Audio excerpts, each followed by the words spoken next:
selalu berusaha menyimpan sesuatu yang bisa membawa manfaat, baik untuk dirinya, untuk anak cucunya, maupun untuk keluarganya, untuk masa kini dan masa depannya. Kadang simpanan itu berbentuk uang, kadang berupa tanah, lain saat berbentuk pabrik, dan lain sebagainya. Sementara masa depan yang paling pasti adalah akhirat. Jika untuk masa depan dunia kita rela memeras keringat, membanting tulang, pergi pagi dan pulang petang, menyimpan uang, menyimpan tanah, menyimpan pabrik, pernahkah kita merenung jika satu saat kiamat datang, kita dibangkitkan dari kubur masing-masing, berdiri di padang mahsyar untuk mempertanggungjawabkan seluruh kegiatan hidup kita di dunia ini, lalu kita akan menuju ke alam akhirat. Sudahkah kita mempunyai simpanan untuk akhirat kita? Pada pertemuan kali ini saya ingin menyampaikan sebuah hadis di mana Rasulullah sallallahu alaihi wasallam bersabda, "Arba'un min kanzil jannah." Simpanan sorga ada 4 macam. Yang pertama, ikhfa'us sadaqah, menyembunyikan sedekah. Saudara-saudara kaum muslimin, sebagaimana yang kita maklum bahwa Allah Subhanahu wa taala melebihkan sebagian rezeki dari kita terhadap yang lain. Ada yang kaya, ada yang setengah kaya, ada yang miskin, ada yang setengah miskin, dan selanjutnya. Ada yang gajinya kecil tapi penghasilannya gede. Ada yang penghasilannya gede tapi nggak punya gaji. Ada juga yang memang gajinya gede dan penghasilannya gede. Kelebihan rezeki merupakan sunnatullah dan tidak harus membuat kita merasa lebih dari yang lain. Bahkan sebaliknya, kelebihan itu harus membuat kita ringan tangan untuk menolong mereka yang memang memerlukan pertolongan. Kalau saudara diberikan ilmu, maka pertanyaan akhirat cuma satu: ilmumu kau amalkan untuk apa? Kalau saudara diberikan umur yang panjang, pengadilan akhirat juga bertanya satu: umurmu kau habiskan di mana? Tapi kalau saudara diberikan harta, pengadilan akhirat akan bertanya 2: hartamu kau dapat dari mana? Kau belanjakan kemana? Dari mananya ditanya dan kemananya juga ditanya. Oleh karena kita akan dimintakan pertanggungan jawab, maka amanah yang bernama harta ini harus kita gunakan dengan sebaik-baiknya. Ada penggunaan yang merupakan kewajiban, itu zakat namanya. Ada penggunaan yang sewaktu-waktu, itu infak namanya. Ada yang lebih sewaktu-waktu lagi, dan itu sedekah namanya. Zakat dia terikat oleh haul dan nisab, oleh putaran batas waktu dan ukuran dari harta itu sendiri. Sedangkan infak terikat oleh situasi dan kondisi perekonomian seseorang. Sedangkan sedekah tidak terikat dengan apapun. Dalam kondisi seperti apapun kita bisa melakukan sedekah dengan yang terkecil sekalipun. Sampai-sampai Rasulullah sallallahu alaihi wasallam mengajarkan, la tahqiranna minal ma'rufi syai'an walau an talqa akhaka biwajhin talik. Atau ada hadis, tabassumuka fi wajhi akhika laka shadaqah. Senyumanmu kepada temanmu adalah sedekah. Jadi untuk melakukan sedekah tidak harus dalam berbentuk uang. Dengan ilmu kita bisa sedekah. Dengan tenaga kita bisa bersedekah, dengan pikiran kita bisa bersedekah, bahkan senyum kepada teman itu pun sedekah. Jadi kalau sedekah dengan uang memang belum punya uang, nyengir aja banyakin. Itu asal pada tempatnya, jangan lalu ketemu tiang listrik cengengesan. Tentu tidak pada tempatnya dan tidak wajar. Nah, sedekah yang paling dicintai Allah adalah sedekah yang disembunyikan. Artinya, jauh dari sifat riya. Kan kadang-kadang ada orang sedekah itu disebutkan namanya, apa tidak bagus? Kalau memang niatnya ikhlas, ya bagus-bagus saja. Untuk memberikan sugesti kepada yang lain. Di Fulan bin Fulan nyumbang sekian, diumumkan. Boleh kalau niatnya untuk memberikan rangsangan kepada yang lain supaya dia menyumbang lebih besar dari orang tadi. Tapi kalau itu mendatangkan riya, maka sedekah yang paling dicintai Allah adalah sedekah yang disembunyikan. Tangan kiri saja tidak tahu apa yang diberikan oleh tangan kanan. Sedekah yang dilakukan dengan ikhlas akan merupakan perbendaharaan surga, tersembunyi dari pandangan orang lain, tidak seorang pun tahu. Karena memang sikap yang baik adalah melupakan kebaikan dan mengingat kesalahan. Itu salah satu ciri orang bahagia. Orang yang selalu mengingat kesalahannya dan berusaha melupakan segala kebaikannya. Kalau dia akan berada kebaikan, dia tidak bisa ikut, dia merasa rugi karena dia merasa belum pernah berbuat baik. Tapi kalau akan melakukan kesalahan baru, dia ingat kesalahan yang sudah-sudah, sehingga terhalang baginya untuk melakukan satu kesalahan baru. Demikianlah saudara-saudara, bahwa Allah melebihkan rizki sebagian kita dari yang lain, agar terjadi tolong-menolong dalam kehidupan ini. Jadi kesenjangan yang nature, kesenjangan yang alami, itu sunnatullah. Ada yang kaya, ada yang miskin, ada yang kelas menengah. Nah, kenapa lalu sekarang kita berusaha mengentaskan kemiskinan? Oleh karena adanya kesenjangan struktural. Kalau yang kaya bisa semakin kaya, kenapa yang miskin tidak bisa naik jadi ikut sedikit kaya? Sebab pada dasarnya Islam adalah agama yang sejak turunnya sudah berupaya memerangi kemiskinan. Bahkan dikatakan kemiskinan itu mendekatkan kepada kekufuran. Orang kalau miskin udah dekat banget sama kafir. Gampang menjadi kafir. Berapa banyak saudara-saudara kita yang oleh karena soal perut, oleh karena soal materi, terpaksa meninggalkan dan menanggalkan akidahnya. Menjual petunjuk yang diberikan Allah dengan kesenangan dunia yang cuma sebentar ini. Na'udzubillah, thumma na'udzubillah. Jadi makin kita sembunyikan satu sedekah, semakin banyak perbendaharaan kita di surga. Sedekah yang paling dicintai Allah adalah sedekah yang disembunyikan.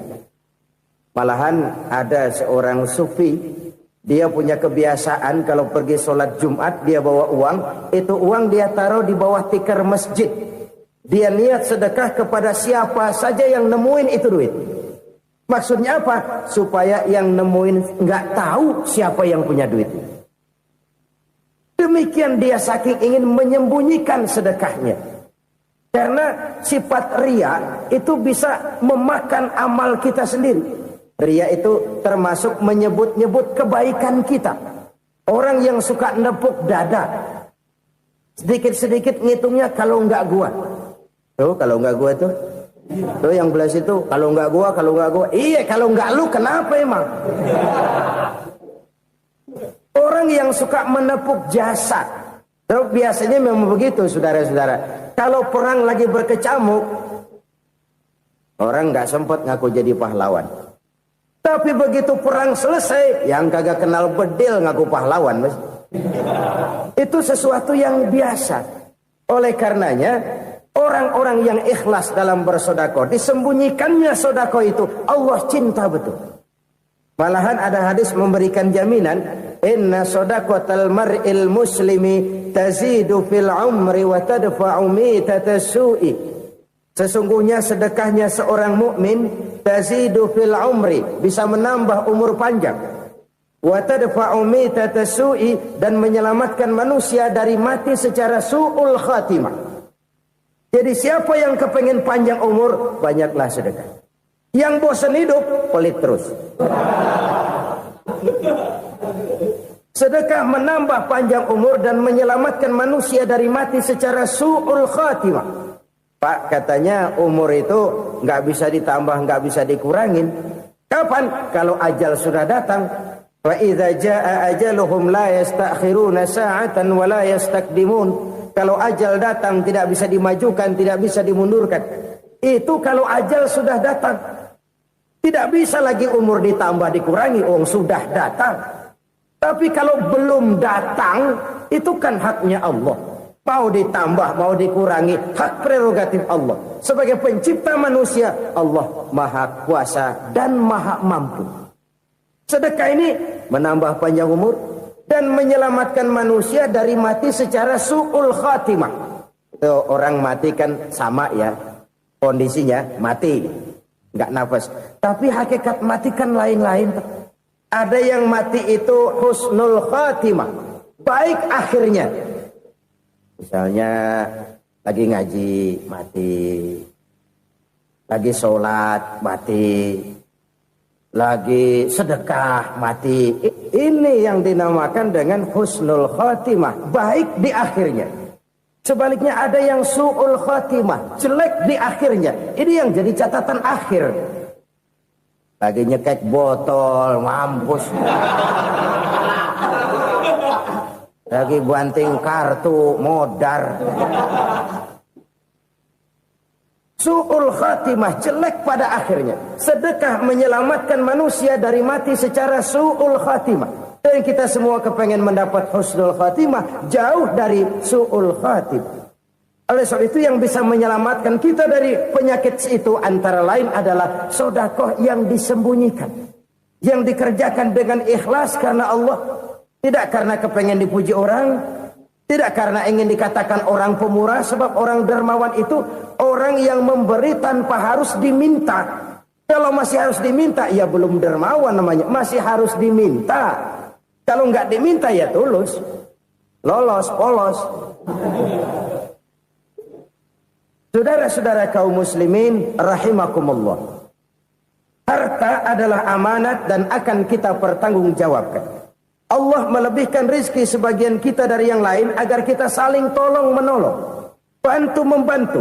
Nabi janjikan siapa yang meringankan beban saudaranya muslim di dunia, Allah akan meringankan bebannya di akhirat nanti. Sebuah jaminan dari baginda Nabi. Si orang yang kita bantu barangkali tidak bisa membalas, Allah yang akan membalas lewat jalan lain yang tidak pernah kita sangka-sangka. Ada orang tanya, Pak, ini ada orang nyumbang masjid sambil marah-marah, bagaimana?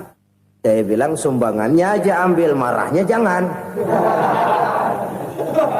Marahnya jangan diambil, itu urusan dia. Saudara-saudara kaum muslimin rahimakumullah. Umat Islam ini kan umat yang punya potensi besar. Kadang kita merenung, kenapa kadang-kadang pembangunan masjid kok lambat sekali? Kalau hotel hari ini peletakan pertama, bulan depan peresmian. Supermarket hari ini peletakan batu pertama, minggu depan peresmian. Tapi kalau sudah yang namanya masjid, kadang-kadang peletakan batu pertama sekaligus jadi batu terakhir. 3 tahun, 4 tahun, campur nebar jalak di jalanan, duit dijaring kayak ikan sepat. Apa tidak ada orang Islam yang kaya? Banyak. Apa tidak ada pengusaha muslim yang jadi konglomerat? Ada. Lalu yang belum banyak itu yang komit terhadap nilai-nilai agamanya. Akhirnya kita jatuh jadi umat yang lemah. Belum ada pengusaha konglomerat muslim buka pabrik supermi cap beduk misalnya umpamanya atau pabrik kecap cap sorban supaya identitas keislamannya sedikit kelihatan. Kita jatuh jadi umat yang lemah karena potensi tidak terinventarisir dengan baik. Kita ini ibarat kompor yang cuma matengin nasi orang lain. Potensi kita dimanfaatkan oleh orang lain. Ukhuwah Islamiyah kita baru terbatas kepada silaturahmi. Ukhuwah di bidang ekonomi kita lemah. Ukhuwah di bidang kebudayaan kita lemah. Apalagi ukhuwah di bidang politik kita lebih rapuh lagi. Padahal ukhuwah itu adalah totalitas kehidupan manusia. Menyangkut ipolexosbud. Memerlukan nilai-nilai ukhuwah. Jadi oleh karena itu mari kita menyadari. Di dalam harta kita, walaupun kita yang cari, pergi pagi, pulang sore, peras keringat, banting tulang, di sana ada harta anak yatim. Di sana ada hak masjid. Di sana ada hak pesantren, di sana ada hak jihad. Berbahagialah seseorang apabila dia oleh Allah dijadikan keran. Keran itu menyimpan air, tapi tidak untuk dirinya, tapi disalurkannya kepada mereka yang memang memerlukannya. Saudara-saudara kaum muslimin rahimakumullah, ini yang pertama. Jadi perbendaharaan surga adalah menyembunyikan sedekah. Orang lain nggak tahu, kita pun nggak pernah ngitung-ngitung. Kita anggap lewat begitu saja, padahal itu deposit akhirat. Satu. Yang kedua, perbendaharaan surga itu apa? Wa kitmanul musibah, menyembunyikan kesulitan. Kadang orang takut menghadapi kesulitan, tapi makin kita merenung, hidup ini kan sebenarnya urusan. Takut sama urusan, ya jangan hidup. Tandanya orang hidup itu kalau punya urusan. Urusan melupakan problem. Problem sering menimbulkan kesulitan. Kesulitan bukan untuk ditakuti, tapi untuk diatasi dan dicarikan jalan keluarnya. Siapa sih orangnya yang gak pernah sulit-sulit? Makin tinggi status sosialnya, makin gede urusannya. Makin tinggi kualitas imannya, makin berat tingkat kesulitannya. Cuma memang yang namanya enak itu seperti pelangi. Biang lala itu nggak pernah di atas kepala kita, di atas kepala orang melulu. Lo sih enak lo, kata kita. Dia juga bilang yang enak kan lo. Pelangi itu nggak pernah di atas kepala kita. Kata tukang beca, aduh enak ya naik Mercy. Kata tukang beca, apa yang di dalam mobil Mercy? Aduh enak bener tukang beca, di jok ngeringkuk ngorok pulas bener. Saya kamar pakai AC, sejuk, tempat tidur sutra, empuk, alga, spring bed, kulak kulik nggak bisa pulas kalau belum minum Valium, belum tidur. Enak bener tukang beca, di jok ngorok nggak tahu wetan kulon. Si tukang beca bilang yang di Mercy enak, yang di Mercy bilang tukang beca enak. Inilah enak, nggak pernah di atas kepala kita, di atas kepala orang lain melulu enak itu. Nah, saudara-saudara, yang merupakan perbendaharaan surga itu orang yang bisa menyembunyikan kesulitan, baik pribadi ataupun rumah tangga. Nih terutama rumah tangga yang jadi soalnya. Kadang-kadang kita ini kalau senang, sebaliknya kalau senang kita diam, kalem aja, cuek. Banyak banget duit kita bawaan, diam aja udah. Malah ketemu orang takut. Tapi begitu susah, sekampung tahu.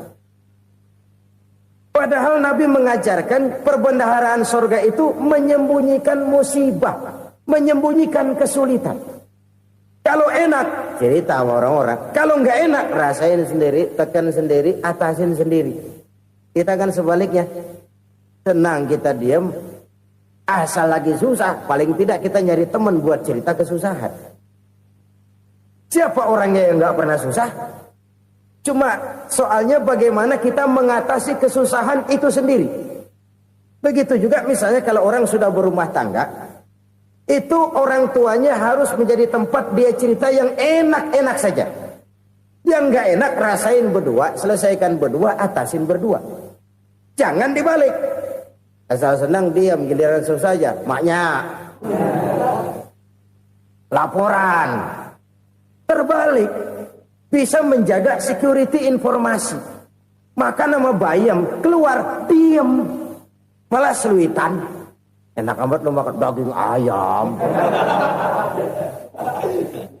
Security informasi. Saudara-saudara kaum muslimin rahimakumullah. Ujian yang terberat itu yang pernah diberikan kepada para nabi, para rasul, para aulia, para ulama. Makin tinggi keimanan, makin berat bentuk kesulitan. Ayo saya kemukakan satu contoh saja. Ada seorang nabi yang kaya, nabi kaya, namanya Nabi Ayub. Iblis kalau orang begini kan keki, ibadahnya rajin, kaya. Nih yang kayak begini susah digodain. Kalau ibadahnya rajin, miskin, kali bisa disogok.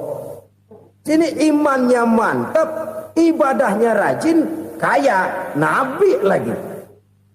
Tapi namanya iblis, nggak kurang akal. Laporan, Tuhan, kenapa Les? Ya ini bahasa saya, bahasa Qur'annya sih nggak gitu. Itu hambamu yang namanya Ayub, dia rajin ibadah cuma karena dikasih kaya aja. Coba kasih miskin dia, berhenti dia sembahyang. Ah, kamu bisa aja. Saya tahu Ayub itu hambaku yang ikhlas. Saya buktiin Tuhan, silahkan. Dibuktiin lah, iblis turun ke alam ini.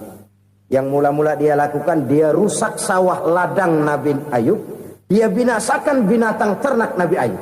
Sehingga dalam waktu singkat, jatuhlah Nabi Ayub dari orang paling kaya, jadi orang paling miskin. Beliau masih ibadah di mihrab dalam masjid. Datang iblis. Saudara Ayub, ya. Lagi ngapain? Ibadah.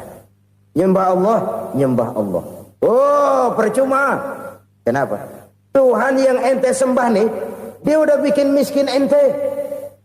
Sawah ladang ente hancur lebur, binatang ternak binasa. Sekarang ente jadi orang paling miskin. Ngapain nyembah Tuhan kayak begitu? Tekor. Udah berhenti dah ibadah, berhenti ibadah. Ini iblis sama Tuhan laporannya lain, yang dikerjakan kepada Nabi Ayub juga lain. Benar begitu iblis, kata Nabi Ayub. Iya, sawah ladang saya habis, buras. Binatang ternak saya binasa, binasa. Saya miskin, bangpak.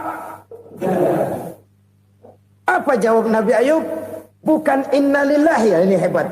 Alhamdulillahillazi a'tani wa akhza minni.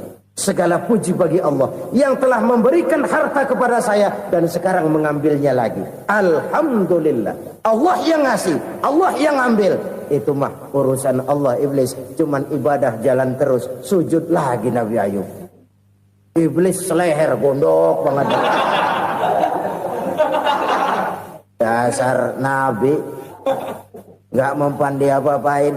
Miskin malah alhamdulillah. Allah yang ngasih, Allah yang ambil.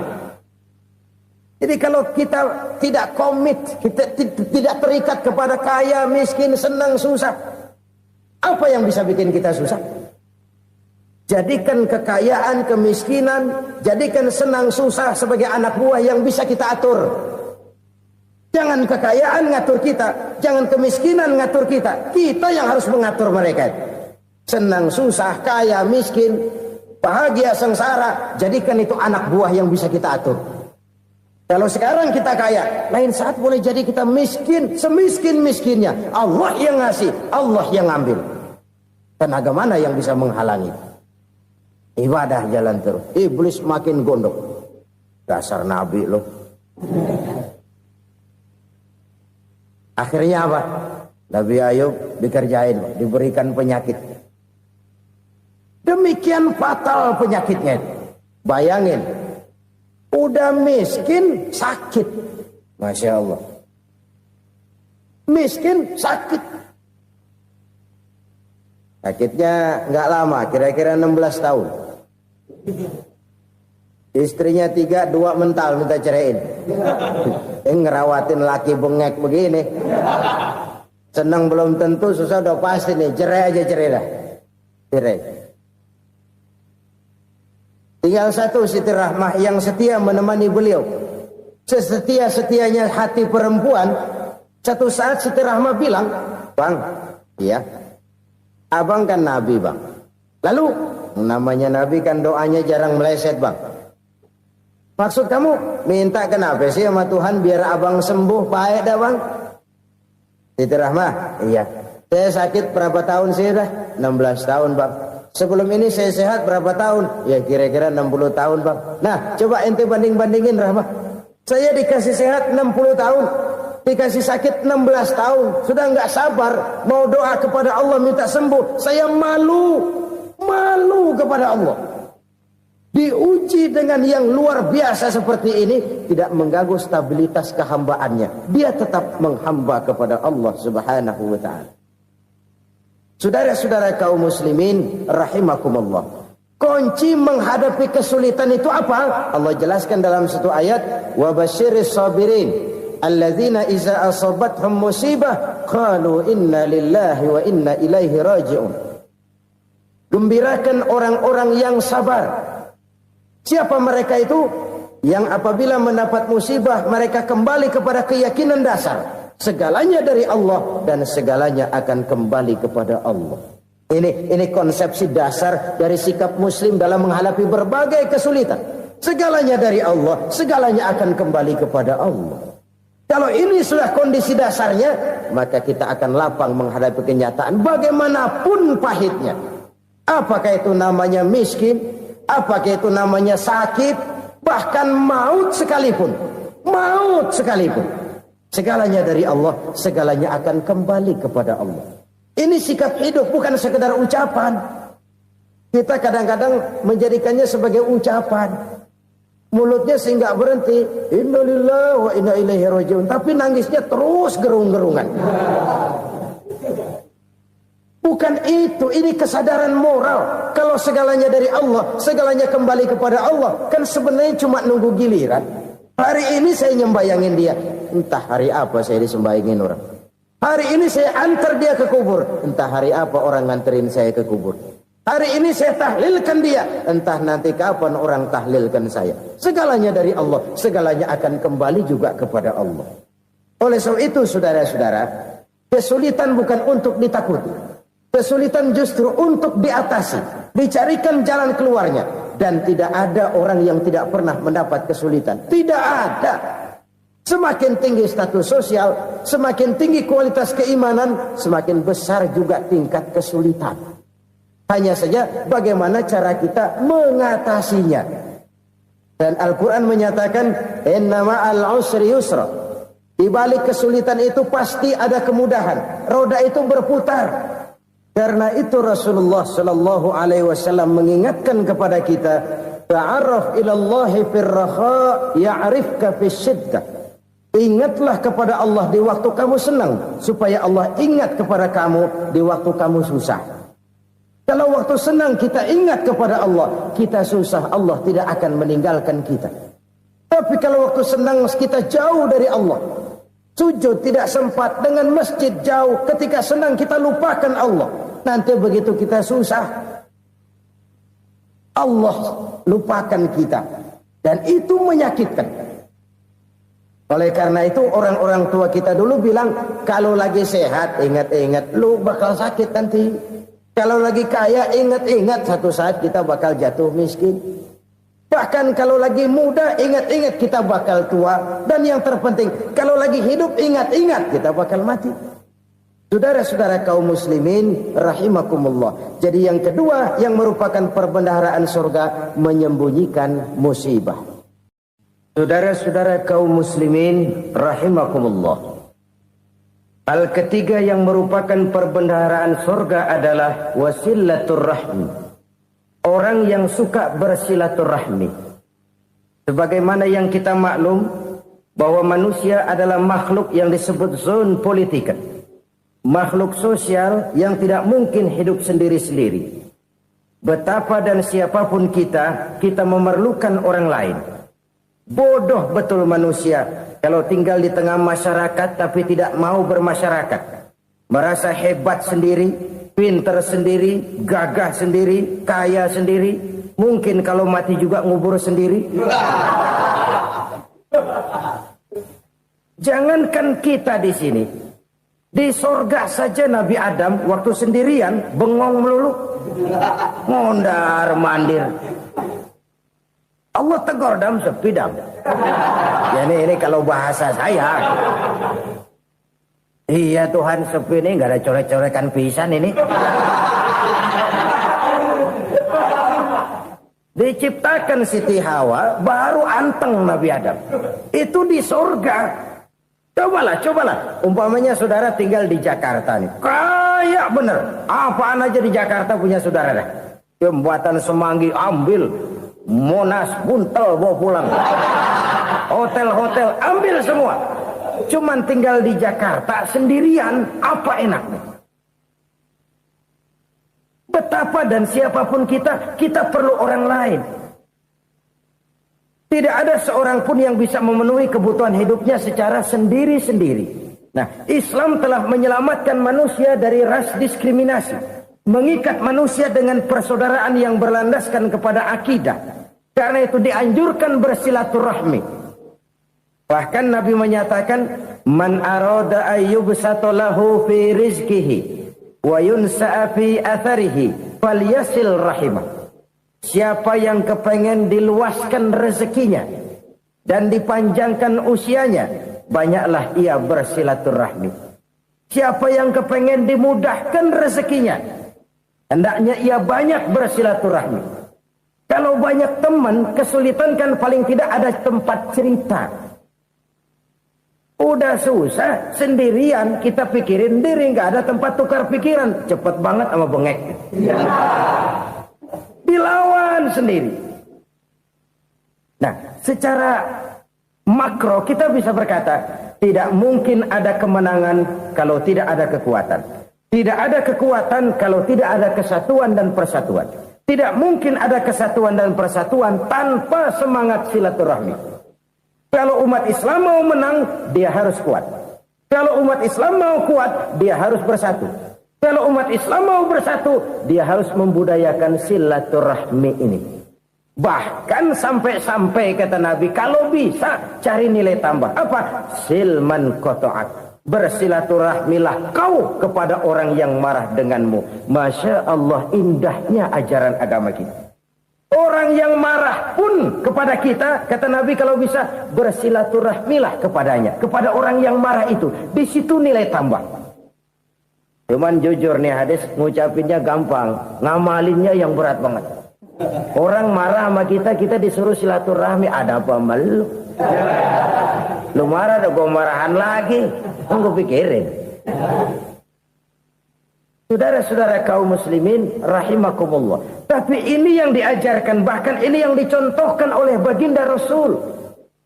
Bagaimana begitu mudah? Misalnya satu saat Abu Jahal ini ngatur strategi bagaimana bikin Muhammad celaka. Dia gali lubang di depan tempat tidurnya. Dia tutupin daun korma. Terus dia panggil seseorang, ke sini. Kasih tahu Muhammad, pamannya sakit keras, minta ditengokin. Berangkat orang ini ke sana. Muhammad, labbaik. Pamanmu sakit keras, dia minta ditengokin. Baik, saya akan datang menjenguk beliau. Berangkatlah Nabi ke rumah Abu Jahal tanpa prasangka apapun. Abu Jahal udah pasang stil, selimut 3 rangkap setengah dipakai, persis kayak orang meriang. Tapi sembari ngintip dari balik selimut. Begitu Muhammad buka pintu, nah masuk perangkap nih. Muhammad jalan menuju tempat pembaringan. Makin lama makin dekat, makin lama makin dekat. Makin dekat ke lubang yang dipasang oleh Abu Jahal itu. Dalam hati Abu Jahal, terus dah jatuh, mampus dah lu ini. Mampus lu hari ini nih. Apa yang terjadi? Malaikat Jibril datang. Muhammad, pamanmu cuma pura-pura sakit. Di depan tempat tidurnya ada lubang perangkap supaya kamu jatuh ke situ. Sudah, kamu pulang. Balik kanan Nabi. Sudah hampir jatuh ke lubang, balik kanan, pulang. Bayangin kecewanya Abu Jahal. Muhammad dikit lagi, Muhammad dikit lagi. Enggak paman, saya pulang aja. Emosi bangun dari tempat tidur, enggak sadar kalau lagi pura-pura sakit. Lompat ngejar Nabi, dia lupa dengan lubang yang dia gali. Serak, nyemplung sendiri ke dalam lubang.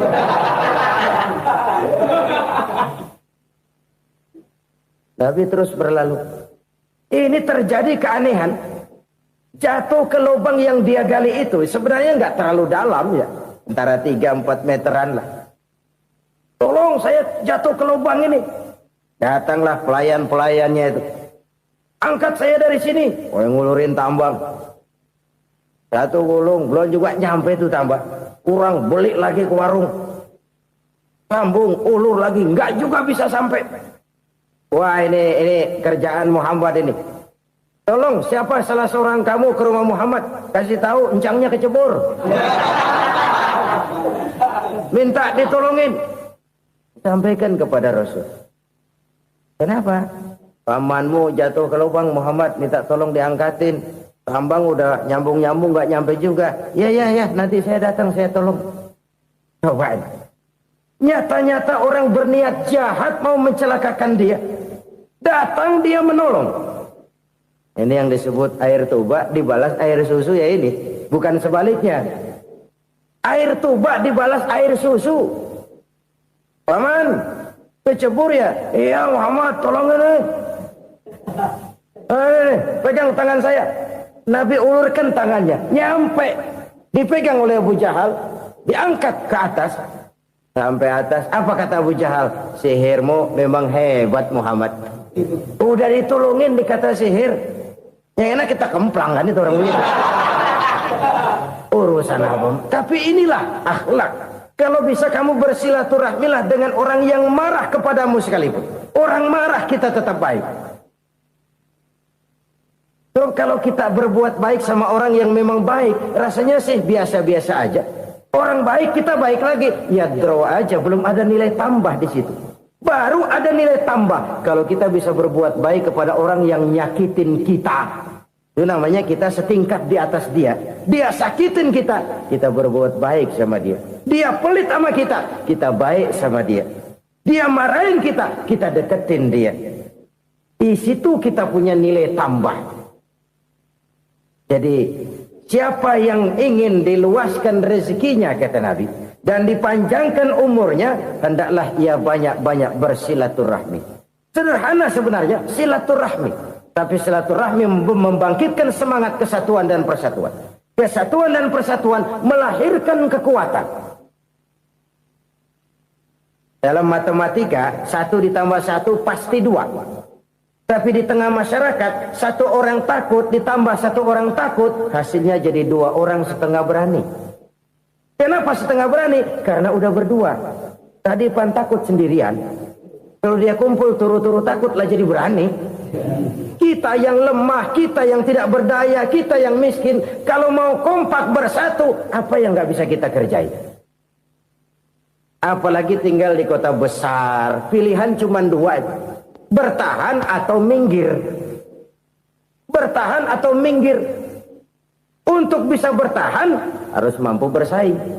Untuk mampu bersaing harus punya keahlian. Keahlian harus ditunjang dengan pendidikan, ditambah oleh kekompakan sebagai umat. Udah miskin mencar mulu, orang injak kita. Orang nggak pandang urusan apa yang malu. Oleh karena itu silaturahmi pada hakikatnya merupakan roh dari ukhuwah yang diajarkan oleh agama kita. Bagaimana Islam menyelamatkan masyarakat manusia dari ras diskriminasi, mengikat manusia, dan tidak ada persaudaraan yang lebih indah selain persaudaraan yang diikat dengan nilai-nilai akidah.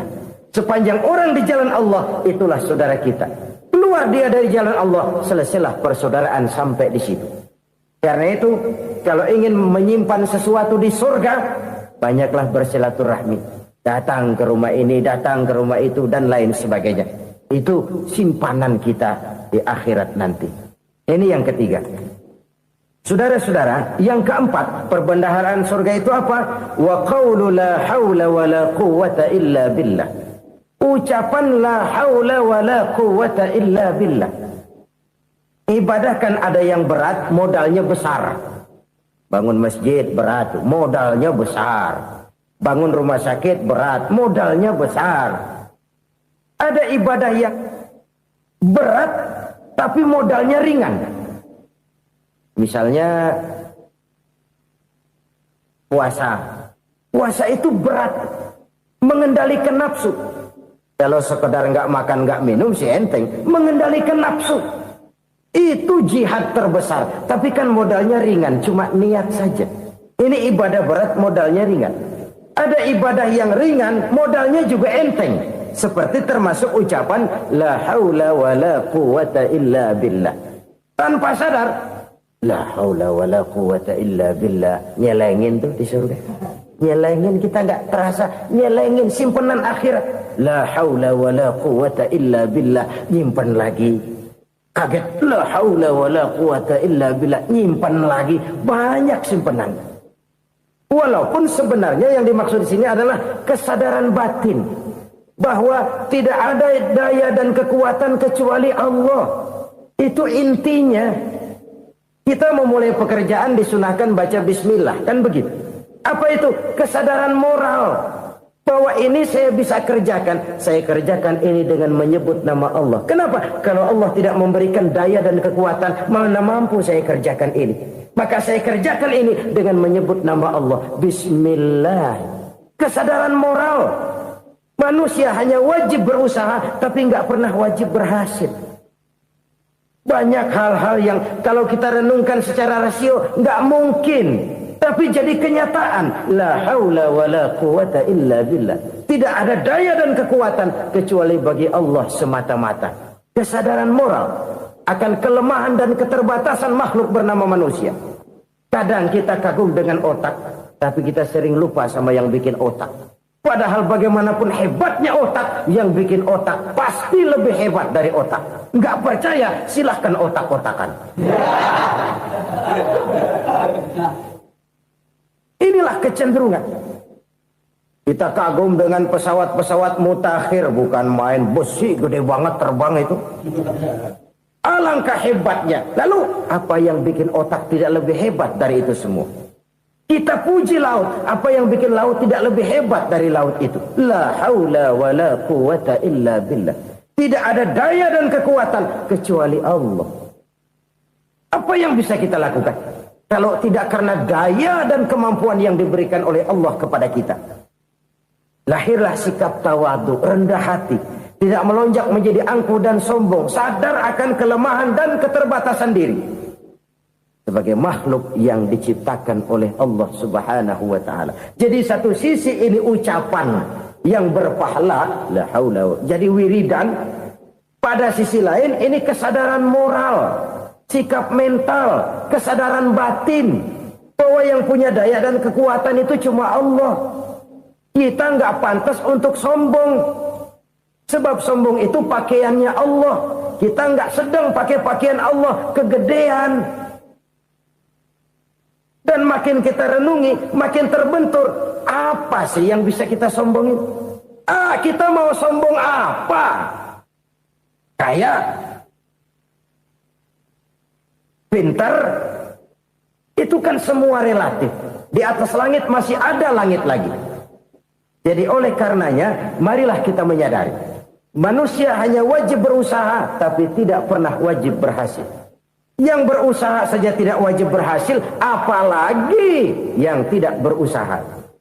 Islam bukan agama orang pemalas yang selesai sholat lalu ngelohom, nggelenggem ayem-ayem. Tapi Islam bukan agama orang sombong yang setelah berusaha lalu tidak memerlukan Allah. Kita bisa saja bikin proyeksi, tahun sekian kita bakal panen besar menurut perhitungan otak. Tapi ada kejadian lain. Apa? Tikus ngambek. Habis itu dimakanin tikus, panen gagal. Proyeksi rasional gagal oleh tikus-tikus yang ngambek itu. Bisa saja terjadi. Tahun depan kita panen besar, urung. Kenapa? Musim panas panjang. Dan sekarang ini koran-koran bikin berita musim mengalami penyelewengan. Bukan cuma manusia yang nyeleweng sekarang. Musim pakai nyeleweng. Mestinya kan musim hujan udah selesai, masih hujan-hujan juga. Musim. Nah sekarang kita boleh bikin proyeksi, kita bakal panen besar. Tahu-tahu musim panas panjang, sawah retak, air kering. Cari teknokrat yang paling botak, suruh pendekin tuh musim panas. La haula wa la quwata illa billah. Inilah kesadaran moral. Saudara, saya teringat satu saat ada seorang konglomerat.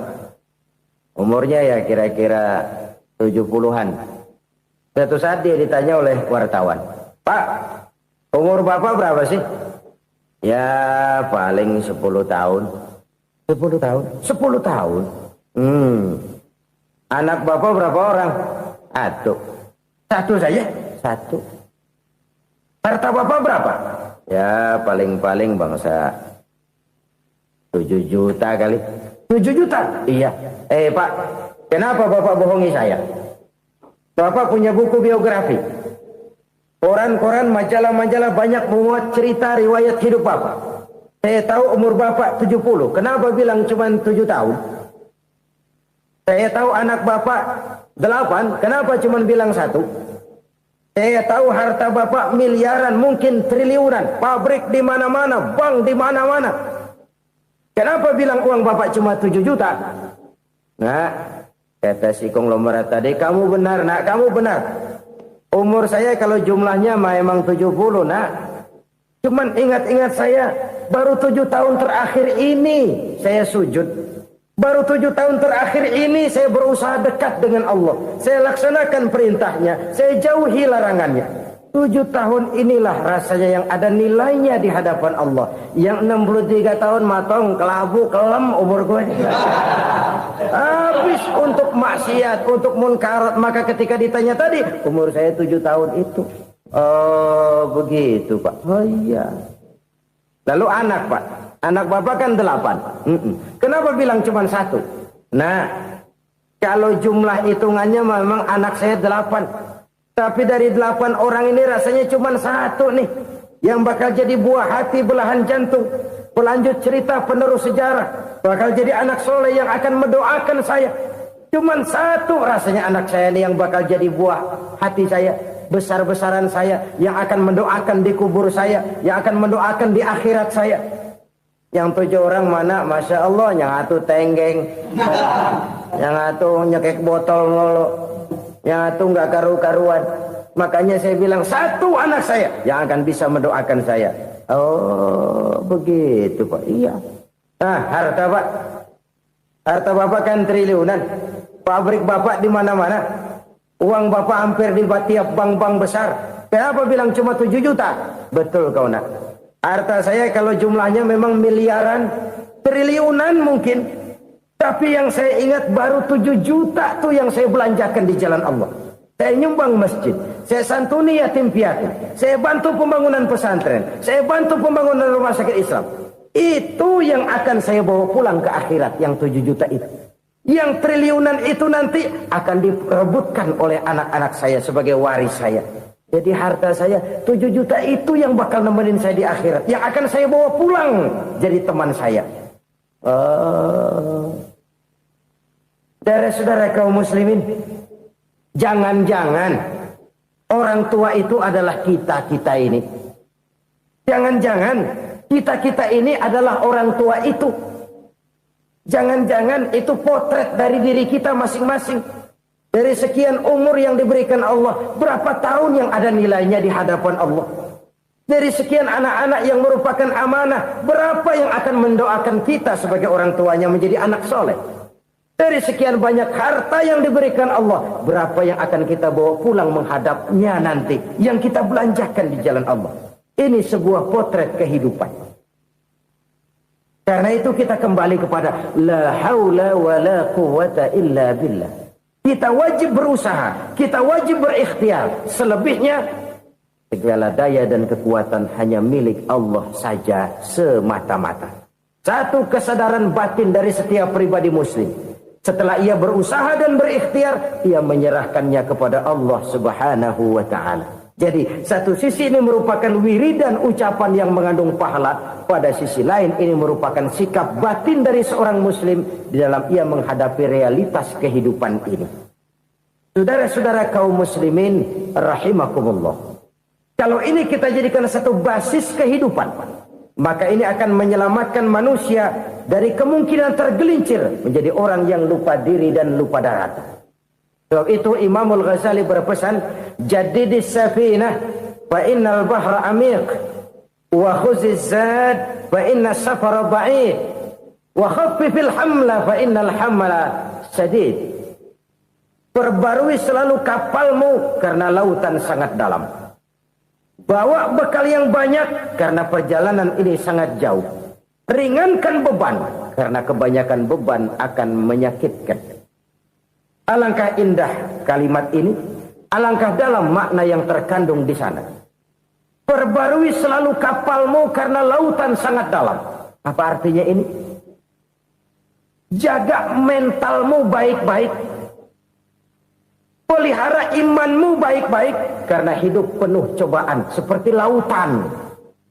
Kita kalau berlayar di lautan kan kadang-kadang tenang, angin bertiup sepoi-sepoi basah. Jika malam datang bintang gemintang bertabur menghias cakrawala. Rembulan memantulkan sinarnya dengan indah. Dalam keadaan begitu berlayar enak. Tapi lain saat ombak menggunung, halilintar menyambar, angin topan bertiup. Berapa banyak sudah saudara-saudara kita yang tenggelam di lautan dunia tanpa sadar bahwa dia belum sampai kepada pantai yang akan dituju. Berapa banyak sudah saudara-saudara kita yang tenggelam di lautan dunia ini tanpa sempat bangkit lagi. Dia menyangka sudah sampai kepada tujuannya. Hati-hati kapal jangan sampai bocor karena lautan sangat dalam.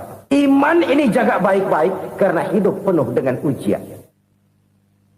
Wa khuzizat fa inna safara ba'id. Bawa bekal yang banyak karena perjalanan sangat jauh. Saudara mau ke Bandung, bawa duit. Saudara mau ke Surabaya, banyakan lagi duitnya. Saudara mau ke Mekah, gepokan, iketan tuh duit nggak lembaran lagi. Makin jauh perjalanan, makin banyak bekal yang harus kita bawa. Kalau saudara dari Jakarta mau ke Surabaya, kagak bawa duit berangkat juga, itu sih bukan berani namanya, nekat. Sampai Surabaya belum tentu, sengsara di jalan udah pasti. Kenapa? Nggak bawa bekal berangkat. Sama juga kita nih, misalnya belum sempat sembahyang, mati. Waduh, berani banget orang. Belum punya bekal, mati. Sengsara di jalan. Atau bekal tidak cukup. Dari Jakarta saudara mau ke Surabaya, bawa duit 500 perak. Paling jauh Cikampek nyampenya itu. Paling jauh itu. Antara jauhnya perjalanan dengan bekal yang saudara bawa tidak seimbang. Hidup ini perjalanan panjang. A walking tour. Dimulai dari alam arwah. Sebelum jasad diciptakan, roh diciptakan lebih dulu. Dari situ pindah ke alam rahim. Dari alam rahim pindah ke alam dunia. Dari alam dunia pindah ke alam barzah. Baru menuju akhirat. Satu perjalanan panjang. Kalau bekal tidak bawa, sengsara di jalan. Bawa bekal yang banyak karena perjalanan ini sangat jauh. Wa khaffifil hamla, ringankan beban karena beban itu cuma akan menyulitkan. Kalau bekal itu sih keperluan, tapi beban nggak kita perluin, coba ngeberat-beratin. Apa ini beban? Dosa, kecurangan, kebatilan, kezoliman, ketidakadilan, kesewenang-wenangan. Itu akan jadi beban kita di akhirat. Alangkah celakanya, perjalanan panjang, bekal tidak bawa, beban kelewat banyak, alamat sengsara di jalan. Pahala tidak ada, dosa berlipat ganda. Na'udzubillah, summa na'udzubillah. Kalau kita rangkum nasihat Al-Ghazali dengan kisah si konglomerat tadi, kita akan mengambil kesimpulan. Pertama, bekal terbaik dalam menghadapi gejolak kehidupan ini tidak lain adalah iman. Yang kedua, pahala dan dosa. Dua hal kontroversial. Pahala adalah bekal, dosa adalah beban. Tapi kita sekarang kan tidak begitu terangsang kepada yang abstrak. Orang berlomba mencari yang konkret-konkret saja. Yang real. Kalau memang dosa, benjol dong. Kira-kira begitu. Kira-kira begitu. Persis orang Yahudi dulu. Orang Yahudi itu kan pernah minta kepada Nabi Musa. Ya Musa, lan nu'mina laka hatta narallaha jahrah. Musa, kami nggak bakal mau beriman kepada Allah kalau belum kami lihat Allah ada nongkrong di depan kami. Kalau memang Tuhan ada, taruh dong di depan kami. Mau yang konkret-konkret saja. Kalau memang dosa, benjol dong. Kalau memang pahala, berasa dong. Orang terangsang kepada yang real, yang konkret-konkret saja. Karena itu, untuk mengejar dosa, orang mau bayar. Tapi untuk mengejar pahala, walaupun tidak bayar, orang segan. Ini yang dikatakan oleh Nabi, kamu mengharapkan ke surga, tapi kamu berat melaksanakan sesuatu yang bisa membawa kamu ke surga. Kamu ingin jauh dari neraka, tapi tiap saat kamu lakukan perbuatan-perbuatan yang justru menjerumuskan kamu ke neraka. Idda'aitum an-najata minan nar wa ramaitum fiha anfusakum. Kamu ingin selamat dari neraka, tapi kamu lemparkan diri kamu ke neraka. Kamu ingin masuk surga, tapi berat sekali kamu melakukan perbuatan-perbuatan yang bisa menyampaikan kamu di surga. Saudara-saudara kaum muslimin rahimakumullah. Jadi hal keempat yang merupakan perbendaharaan surga adalah la haula wa la quwata illa billah. Satu sisi ini merupakan ucapan yang memperberat timbangan akhirat. Pada sisi lain ini merupakan sikap hidup seorang muslim. Kesadaran batin yang sangat dalam bahwa tidak ada daya dan kekuatan kecuali Allah. Dan itu kita simbolkan pada saat memulai pekerjaan dengan bismillah, dengan menyebut nama Allah. Satu kesadaran moral, saya hanya bisa melakukan ini karena diberikan daya dan kekuatan oleh Allah. Lahirlah sikap tawadu, rendah hati, tidak melonjak menjadi angkuh dan sombong. Saudara-saudara, sampai sini dulu jumpa kita kali ini. Semoga 4 perbendaharaan surga ini dapat kita lakukan, yang kelak akan merupakan bekal kita di kemudian hari nanti. Amin ya rabbal alamin. Bapak-bapak, ibu-ibu, saudara-saudara kaum muslimin rahimakumullah. Di dalam kehidupan kita sebagai seorang muslim, minimal 5 kali dalam sehari semalam kita mendengar seruan untuk mendirikan solat yang disebut azan. Ada kalimat menarik di dalam kalimat azan itu, yakni seruan hayya 'alal falah, marilah menuju kepada keberuntungan, marilah meraih kemenangan. Seruan ini adalah kecenderungan dari setiap manusia, apapun warna kulitnya.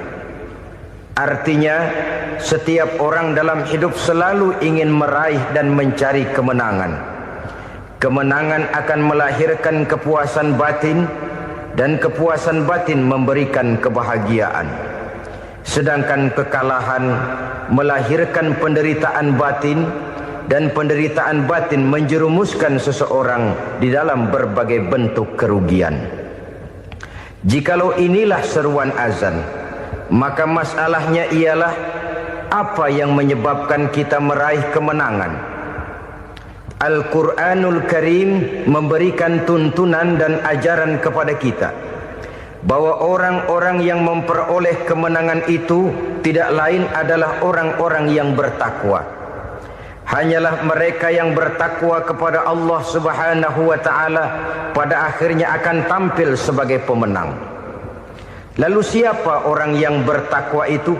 Dijelaskan dalam awal-awal Al-Baqarah, orang yang bertakwa yang akan meraih kemenangan. Pertama, allazina yu'minuna bil ghaib, yaitu orang-orang yang beriman kepada yang gaib. Percaya bahwa ada alam yang gaib, alam yang abstrak, alam yang tidak bisa dijangkau oleh salah satu daripada panca indera kita. Mereka percaya dan beriman kepada adanya malaikat, beriman kepada adanya iblis dan jin, beriman kepada adanya alam kubur, beriman kepada adanya alam mahsyar, beriman kepada adanya alam akhirat, beriman kepada adanya surga dan neraka. Beriman bukan cuma sekedar beriman dalam ucapan bibir saja, tetapi beriman yang nilai iman itu mampu mewarnai gerak dan gaya hidupnya. Iman yang meresap sampai ke tulang sumsum, kemudian memberikan dampak positif di dalam kehidupan manusia. Alam, kita tahu, adalah sesuatu yang selain Allah, dan Allah bukanlah alam. Apapun namanya selain daripada Allah, itu adalah alam. Alam pada hakikatnya terbagi menjadi 2. Ada alam syahadah, alam nyata, alam konkret, alam yang bisa dijangkau oleh salah satu indera kita. Kemudian ada alam ghaib, alam yang tidak bisa dijangkau oleh panca indera kita, alam metafisika, alam abstrak, alam yang wajib kita imani keberadaannya. Kita percaya bahwa malaikat itu ada, Kita percaya kepada jin, bahwa jin itu ada. Kita percaya kepada adanya iblis dan setan. Bukan percaya kepada iblis dan setannya, percaya bahwa iblis dan setan itu ada. Itu termasuk salah satu daripada sifat orang yang bertakwa kepada Allah. Saudara-saudara kaum muslimin rahimakumullah, kecenderungan pembangunan yang lebih bersifat materialistis biasanya menggeser aspek kehidupan rohani. Orang berpikir empiri, dan dalam pola pikir yang demikian maka alam gaib tidak lagi mendapat perhatian. Aspek kehidupan yang bersifat rohaniah malah mulai ditinggalkan. Akibatnya terjadilah kepincangan di dalam kehidupan kita. Pernah ada satu pengalaman pribadi dalam perjalanan kembali ke tanah air. Dalam pesawat di sebelah kanan saya duduklah seorang Jerman namanya Heiner Simonsen. Iseng saya ajak kenalan, saya ajak ngobrol, saya tanya dia. Saya bilang, Mas Heiner ini, kalau pesawat yang kita tumpangi ini jatuh ke bawah, kira-kira apa yang bakal terjadi, Mas? Dia bilang, kita semua akan mati. Begitu? Iya. Oke. Apa itu mati? Tanya saya. Dia bilang, untuk tahu apa itu mati, kita harus tahu lebih dahulu apa itu hidup. Saya pikir nih bule bisa ngomong juga. Baiklah kata saya. Apa hidup menurut Anda itu? Oh, hidup itu dia bilang, kalau seluruh anggota badan kita bekerja secara normal, paru-paru memompa darah secara normal, jantung berdetak secara normal, sel-sel tubuh bekerja secara fit, dan organisme tubuh hanya mau bekerja secara normal, dia bilang, kalau kita memberi makan yang cukup, menu yang teratur, dan gizi yang lengkap. Saya bilang, kesimpulannya apa, Ner? Dia jawab, hidup adalah dari tangan ke mulut. Life is from the hand to the mouth, kata dia. Hidup adalah dari tangan ke mulut. Jadi masalah hidup tidak lebih daripada masalah isi perut. Orang pergi pagi, pulang sore, peras keringat, banting tulang, perut yang dibelain. Saya bilang, you are wrong. Sampean salah, Ner. Kamu orang Islam bukan? Bukan. Pantas. Kenapa saya salah? Dia bilang, ya jelas salah. Salahnya di mana? Kamu ini manusia. Kalau hidup cuma dari tangan ke mulut, saya bilang, kambing di kampung saya juga begitu pikirannya, Ner. Itu kambing di kampung saya, asal perutnya kenyang, sudah hidup dia. Perkara besok bagaimana, lusa prospeknya macam mana, bulan depan ada apa, kambing nggak pernah mikir. Di kampung saya kambing juga pikirannya begitu. Kamu Kristen ya? Tadinya. Loh kok tadinya, lalu apa sekarang kamu ini? Dia bilang, sekarang saya netral. Saya tidak beragama, tapi saya percaya kepada Tuhan sebagai pencipta alam. Saya ingat benar dia bilang, I haven't any religious, but I believe to God as the creator of the world. Kenapa bisa netral begitu, Ner? Habis saya bingung katanya. Islam bilang Islam baik, Kristen bilang Kristen baik, Hindu Buddha bilang Hindu Buddha baik, semua agama baik. Saya netral sekalian, nggak beragama. Yang penting saya percaya kepada Tuhan. Saya bilang, Ner, kamu ini kayak orang mau beli celana. Lalu bingung. Yang satu bilang Levi's bagus, yang satu bilang Blue Jean hebat, yang satu bilang Wool England hebat. Celana ini hebat, celana itu bagus, celana ini hebat. Semua celana bagus, kamu bingung. Akhirnya netral, tidak pakai celana. Itu juga salah. Saya pikir-pikir, kemudian saya melihat bahwa dua pola berpikir Heiner ini nampaknya sudah mulai menggejala di lingkungan masyarakat bangsa kita. Disadari atau tidak, secara jujur kita harus berkata, dua pola pemikiran Heiner ini mulai berkembang di tengah masyarakat bangsa kita. Pertama, pola pikir materialisme. Hidup adalah dari tangan ke mulut. Masalah hidup tidak lebih masalah isi perut. Itu yang perlu dibela, dan disitulah arti kehidupan. Pergi pagi, pulang sore, peras keringat, banting tulang untuk mempertahankan perut. Kalau sudah kemari cara orang berpikir, maka buat apa percaya kepada yang gaib? Untuk apa sholat? Untuk apa puasa? Untuk apa zakat? Untuk apa menghadiri majelis taklim? Tanpa kepercayaan kepada yang gaib, hidup berjalan menurut alur empiris dan materialis. Kalau sudah ke sana cara orang berpikir, biasanya orang lalu cenderung menghalalkan segala cara. Hanyalah orang yang percaya bahwa akhirat ada. Hanyalah orang yang percaya bahwa alam kubur itu ada. Hanyalah orang yang percaya bahwa malaikat itu ada, hidupnya akan lebih terarah dan terkendali. Karena kepercayaan kepada yang gaib, yang merupakan fase daripada kehidupan setelah hidup yang sekarang ini, mewarnai gerak pribadi seseorang di dalam dia melakukan kegiatan hidupnya. Pola berpikir materialisme, disadari atau tidak, mulai menggejala di lingkungan masyarakat bangsa kita. Hidup tidak lebih dari urusan tangan ke mulut, mulut ke tangan, tangan ke mulut. Asal perut sudah kenyang, hiduplah sudah. Perkara bagaimana prospek hari yang akan datang, bagaimana akhirat, tidak jadi persoalan. Ini yang oleh Nabi diperingatkan, ad-dunya sijnul mu'min wa jannatul kafir. Dunia adalah penjara bagi orang beriman dan surga bagi orang kafir. Dulu di zaman Belanda hadis ini pernah disalah tafsirkan, disalah artikan, digunakan sebagai senjata untuk mengkebiri dan membuat impoten umat Islam. Sudahlah umat Islam gak usah macam-macam, kata Belanda.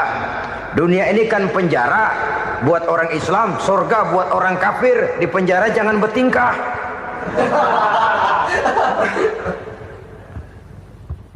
Pengertiannya tidak begitu. Dunia adalah penjara bagi orang mukmin. Artinya dalam kehidupan dunia seorang mukmin tidak bebas memperturutkan hawa nafsunya. Di penjara hawa nafsunya itu. Sebaliknya, surga bagi orang-orang kafir. Buat orang kafir, surgalah dunia ini. Mereka bebas memperturutkan hawa nafsunya. Dilarang tidak terlarang, dicegah pun tidak tercegah. Mereka hidup menurut alur bisikan nafsu mereka sendiri. Kemudian bila ajal datang, maut merenggut nyawa, selesailah surganya sampai di situ. Maka bagi orang-orang yang tidak percaya kepada adanya akhirat, kepada adanya alam gaib, surganya sebatas umurnya. Sekali lagi, surganya sebatas umurnya. Bila umur selesai, ajal pun datang merenggut nyawa, selesailah sudah surganya sampai di situ. Alangkah pendeknya perjalanan orang-orang yang tidak percaya kepada alam gaib ini. Bagi kita mukmin, jikalau kita mampu memenjarakan hawa nafsu, kita bisa bahagia di dunia ini. Dan Islam memang tidak menyuruh kita sengsara di dunia. Raih dunia, kejar dunia, gapai dunia sebagai alat untuk mencapai kebahagiaan di akhirat nanti.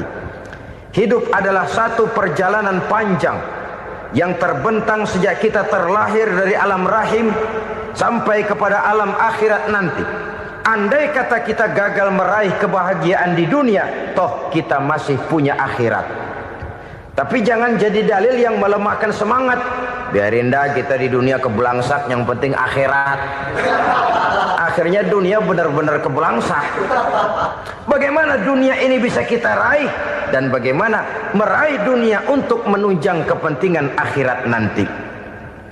Yang kedua dari pikiran Heiner yang saya lihat menggejala di lingkungan masyarakat bangsa kita, timbulnya manusia-manusia netral. Seolah-olah Tuhan yes, agama no. Sama Tuhan percaya, agama ogah. Tuhan ngangguk, giliran agama godeng. Padahal hampir dalam setiap ayat dalam Quran, kata-kata amanu biasanya bergandeng dengan wa amilus shalihat. iman dan amal soleh. Ini sebagai isyarat Tuhan dan agama jangan pernah dipisah-pisah. Apabila kita bertuhan, maka kita harus beragama. Apabila kita beragama, maka agama itu harus bersumberkan dari Tuhan yang kita imani itu. Tidak mungkin kita pisah, Tuhan yes, agama no. Sama Tuhan percaya tapi agama bikin sendiri. Sembayangnya cukup bengong 2 jam madep ngulon.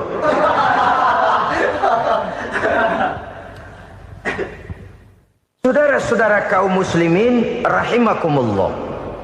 Jadi dengan demikian, agama yang kita akui merupakan unsur mutlak di dalam pembangunan sekarang ini, merupakan bagian dari kehidupan yang menuntun kita bahwa di balik alam nyata ini, di balik alam syahadah ini ada alam gaib. Dan mudabbir, murabbi, yang mengatur, yang menguasai, yang memelihara baik dia alam nyata, baik dia alam gaib, tidak lain adalah Allah Subhanahu wa ta'ala. Di sana ada satu super power, satu maha kekuatan yang kita perlu bersandar kepadanya. Sebagai makhluk nyata yang hidup di alam nyata, berbuatlah secara nyata sebagaimana harusnya kita berbuat. Karena Islam jelas bukan agamanya orang pemalas. Islam jelas bukan agamanya orang yang mengajarkan setelah selesai sholat boleh duduk, nggelenggem ayam-ayam, ndelohom, menghitung bintang di langit sambil menunggu keajaiban. Tidak. Islam adalah agama yang mengajarkan apabila sholat sudah selesai kamu kerjakan, bertebaranlah di permukaan bumi, cari karunia Tuhanmu. Jangan hidup berpangku tangan menunggu keajaiban. Karena hidup bukan undian. Jangan berharap untung besar tanpa mau peras keringat. Tapi di sebalik itu toh kita juga harus yakin bahwa di sisi usaha nyata yang kita lakukan ada satu super power, satu maha kekuatan gaib yang menentukan berhasil dan tidaknya usaha kita. Kepercayaan kepada hal semacam inilah yang mendorong kita untuk mempunyai sandaran vertikal, agar jikalau usaha ini berhasil kita tidak lupa diri dan lupa daratan. Jikalau usaha ini gagal kita tidak putus asa dan buruk sangka, tidak cupik pandangan dan sempit hati, tapi mampu melihat persoalan dengan kacamata putih sambil husnuzon kepada Allah Subhanahu wa ta'ala. Kita percaya malaikat itu ada. Ada yang namanya raqib dan atid, mengawasi gerak hidup kita sampai kepada gerak hati kita. Ini memberikan sugesti agar kita berhati-hati. Tidak sejengkal tanah pun kita bisa berlindung dari pengawasan raqib dan atid. Ada munkar nakir yang akan menyoal kita di alam kubur. Ada malaikat Malik, penjaga neraka. Ada malaikat Ridwan yang menjaga surga. Kita percaya kepada adanya jin. Kita percaya kepada adanya setan, iblis. Percaya kepada adanya, bukan mempercayai si setan, si iblis lalu menjadikannya sebagai teman. Tidak. Percaya bahwa mereka itu ada dan merupakan makhluk Allah yang gaib yang diciptakan Allah Azza wa Jalla. Kepercayaan kepada alam gaib memberikan motivasi terhadap gerak lahir manusia, sehingga dengan motivasi kepercayaan kepada yang gaib, gerak lahir jadi lebih terarah, jadi lebih terpelihara. Pernah seseorang bertanya, "Pak, apakah adanya akhirat bisa dibuktikan secara ilmiah?" Saya bilang tidak bisa, tidak bisa. Kenapa? Karena yang berangkat nggak pernah pulang kemari lagi. Kalau dia pulang kemari bisa kita tanya bagaimana enak di sono. Cuma secara moral saya katakan, lebih beruntung orang yang percaya kepada akhirat daripada yang tidak. Sekarang saudara percaya akhirat ada, lalu saudara baik-baik di dunia, sholat, puasa, zakat, menolong orang lain, menebarkan kebajikan.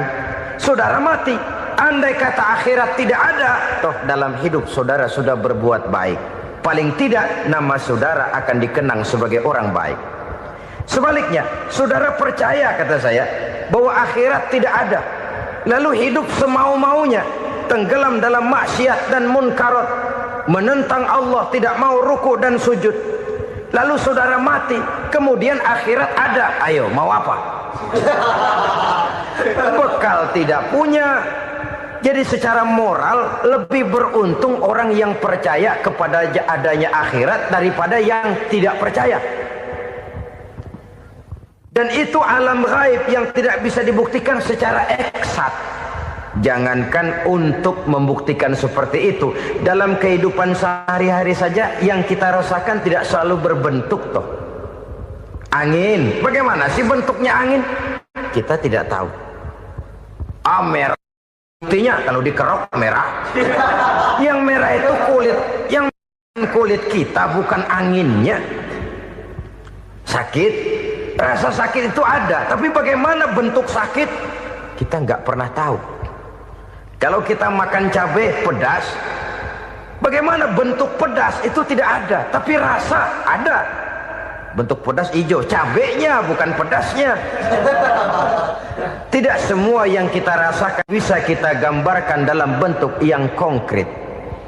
Oleh karena itu, sekali lagi bahwa kepercayaan kepada alam yang gaib mampu memberikan satu sugesti yang menata kehidupan seseorang lebih lurus, lebih terarah, dan lebih terkendali. Maka wajar kalau kepercayaan kepada yang gaib mengantarkan seseorang untuk meraih kemenangan. Kenapa? Dia percaya kepada yang gaib, bahwa akhirat ada, bahwa alam kubur ada, bahwa pertanggungan jawab itu ada. Maka dia lalu tidak hidup saenae udele dewe gitu loh. Tidak hidup menurut seleranya sendiri, terarah, teratur. Ini cirinya yang pertama. Orang bertakwa yang akan meraih kemenangan, mereka beriman, mereka percaya kepada yang gaib. Bahkan hal-hal konkret saja selalu berangkat dari yang gaib. Saudara-saudara, para remaja, para pemuda sekarang ini tidak pernah tahu toh siapa yang akan jadi teman hidup saudara. Kita bisa saja ngerancang, mentargetkan, tapi toh akhirnya yang namanya jodoh bukan kekuasaan kita. Rezeki di luar kemampuan kita. Begitu juga ajal. Maut, jodoh, ajal adalah contoh-contoh konkret bahwa pada akhirnya yang gaiblah yang menentukan. Bertahun-tahun ngelancong, emang jodoh seret, nggak jadi.